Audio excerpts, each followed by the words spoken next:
Big boss winner పల్లవి ప్రశాంత్ అరెస్టుకు సంబంధించిన breaking news చూస్తున్నాం. బిగ్ బాస్ విన్నర్ పల్లవి ప్రశాంత్ కు కోర్టు 14 రోజులు జ్యుడిషియల్ రిమాండ్ విధించింది. చంచల్గూడ జైలుకు పల్లవి ప్రశాంత్ ను తరలించారు. పల్లవి ప్రశాంత్ తో పాటు సోదరుడు కూడా అరెస్ట్ అయ్యాడు. నిన్న రాత్రి గజ్వేల్లో ఇద్దరిని పోలీసులు అరెస్ట్ చేశారు. 6 గంటల పాటు జూబ్లీహిల్స్ పోలీస్ స్టేషన్లో విచారించారు. ప్రభుత్వ ప్రైవేట్ ఆస్తుల ధ్వంసం కేసులో పోలీసులు అరెస్ట్ చేశారు. విచారణ తర్వాత జడ్జి ముందు ప్రవేశపెట్టారు పోలీసులు. సెలబ్రిటీ ముసుగులు ఇష్టం వచ్చినట్లుగా బిహేవ్ చేస్తే చూస్తూ ఊరుకోబోమని పోలీసులు అంటూ ఉన్నారు. బిగ్ బాస్ ఫైనల్స్ జరిగిన రోజు ఆ రోజు బిగ్ బాస్ హౌస్ ముందుకు భారీగా జనం గేదర్ అయ్యారు. పల్లవి ప్రశాంత్ అభిమానులంతా కూడా అక్కడికి వచ్చారు. పల్లవి ప్రశాంత్కు స్వాగతం పలకాలని అనుకున్నారు. కానీ ఆ రోజు పెద్ద ఎత్తున గొడవ జరిగింది. కొన్ని ప్రైవేట్ కార్ల అద్దాలను పగలగొట్టారు. ఆర్టీసీ బస్ అద్దాలను కూడా పగలగొట్టారు. దీంతో పోలీసులు ఈ కేసును చాలా సీరియస్గా తీసుకున్నారు. పల్లవి ప్రశాంత్కు సూచించారు, అక్కడ పరిస్థితి బాగాలేదు, ఊరేగింపుగా వెళ్ళొద్దు, ర్యాలీ తీయొద్దు, వెళ్ళిపోమ్మని పల్లవి ప్రశాంత్కు చెప్పారు. అయినప్పటికీ కూడా పల్లవి ప్రశాంత్ తన కారులో వెళ్ళి మళ్ళీ వెనక్కి వచ్చి అక్కడ ర్యాలీగా వెళ్ళడంతో కొంచెం ఉద్రిక్త పరిస్థితి ఏర్పడింది. పోలీసులు కూడా కట్టడి చేయలేనంత ఉద్రిక్త పరిస్థితి ఏర్పడింది. ప్రైవేట్ గవర్నమెంట్ ఆస్తులు ధ్వంసం కావడంతో ఈ కేసును సీరియస్గా తీసుకున్న పోలీసులు పల్లవి ప్రశాంత్ను అతని సోదరుడిని అరెస్ట్ చేసి కోర్టులో ప్రవేశపెట్టారు. కోర్టు 14 రోజులు రిమాండ్ విధించింది. దీనిపై మరింత సమాచారం మా ప్రతినిధి రఫీ అందిస్తారు. రఫీ, రిమాండ్ రిపోర్ట్లో పోలీసులు ఏం పేర్కొన్నారు, ఏ విధంగా ఇన్వెస్టిగేట్ చేస్తున్నారు? పల్లవి ప్రశాంత్ అతని సోదరుడితో పాటు ఇంకెవరిపైనైనా కేసులు బుక్ చేశారా? రోహిత్, పోలీసులు సుమోటోగా నమోదు చేసినటువంటి కేసు ఇది. యాక్చువల్లీ ఈ కేసు 780/23 ఎఫ్ఐఆర్ నమోదు చేశారు. Concern SI sub inspector sector sub inspector ఇచ్చినటువంటి ఫిర్యాదు మేరకు కేసు నమోదైంది 6 సెక్షన్ల కింద. దాంట్లో పల్లవి ప్రశాంత్ ని A1 గా చేర్చారు. అతనికి సహకరించినటువంటి వ్యక్తుల పైన A2, A3 ఆ విధంగా చేశారు. అయితే మనకు తెలుసు 2 రోజుల క్రితమే పల్లవి ప్రశాంత్ ర్యాలీలో ప్రధాన పాత్ర పోషించినటువంటి 2 యువకుల్ని కూడా జూబ్లీహిల్స్ పోలీసులు అరెస్ట్ చేయడం జరిగింది.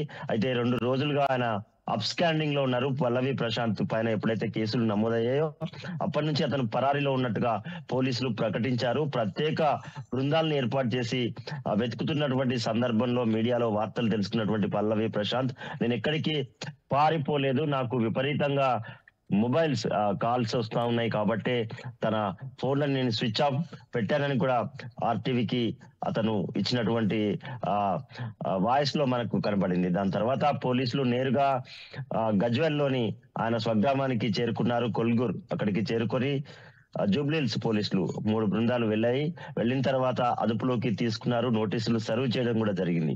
అయితే నిన్నంతా కూడా పల్లవి ప్రశాంత్ కి దగ్గరి బంధువులు ఎవరైతే ఉంటారో వాళ్ళంతా కూడా యాంటిసిపేటరీ బెయిల్ కోసం ట్రై చేసినప్పటికీ కూడా సాధ్యం కాలేదు. ఎందుకంటే ఎఫ్ఐఆర్ డీటెయిల్స్ ఏవి కూడా వాళ్ళ దగ్గర లేవు. వాళ్ళ కుటుంబ సభ్యులు వస్తే మాత్రమే ఇస్తామని వాళ్ళ అడ్వకేట్ కి చెప్పినటువంటి నేపథ్యంలో పోలీసులు అయితే 2ని అదుపులోకి తీసుకున్నారు. పల్లవి ప్రశాంత్ తో పాటు అతని సోదరుని 2ని కూడా నేరుగా హైదరాబాద్ తీసుకురావడం జరిగింది. అయితే పల్లవి ప్రశాంత్ మనకు తెలుసు ఒక్కసారిగా సెలబ్రిటీగా మారినటువంటి వ్యక్తి కాబట్టి పెద్ద ఎత్తున మాబ్ జూబ్లీహిల్స్ పోలీస్ స్టేషన్ ముందు గ్యాదర్ అయ్యేటువంటి అవకాశాలు ఉంటాయని భావించినటువంటి పోలీసులు నేరుగా టాస్క్ ఫోర్స్ కార్యాలయం తీసుకెళ్లారు. అక్కడనే 2 అన్నదమ్ముల్ని కూడా విచారించడం జరిగింది. దాదాపు 6 గంటల పాటు ఈ విచారణ కొనసాగింది.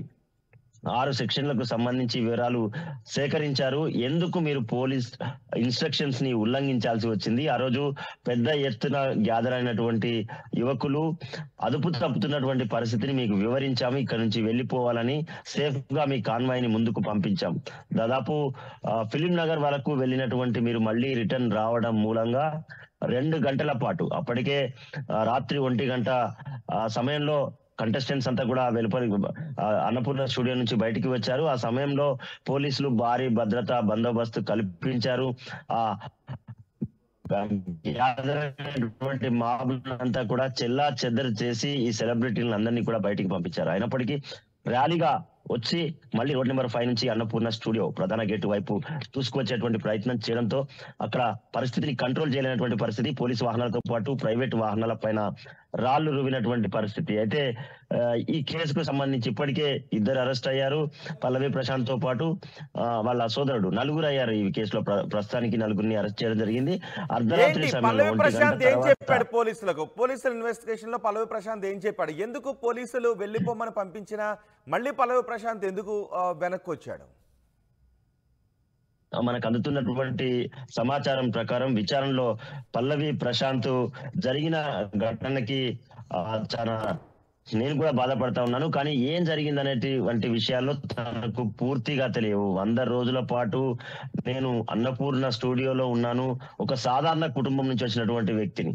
నాకు చాలా పెద్ద పెద్ద సెలబ్రిటీలతో అక్కడ పరిచయాలు ఏర్పడడం, నాగార్జున హోస్ట్ చేస్తున్నటువంటి షో అది. చాలా ఉన్నత చదువులు చదివినటువంటి వాళ్ళు కూడా దాంట్లో కంటెస్టెంట్లుగా ఉన్నటువంటి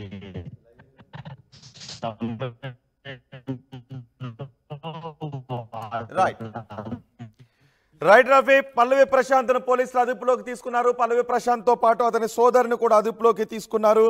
PDPP యాక్ట్ కింద కూడా పోలీసులు కేసులు నమోదు చేశారు. IPC సెక్షన్లో 147, 148, 290, 353, 427 and prevention of damage control of public property చట్టంలోని సెక్షన్ 3 కింద కూడా పోలీసులు కేసులు నమోదు చేశారు.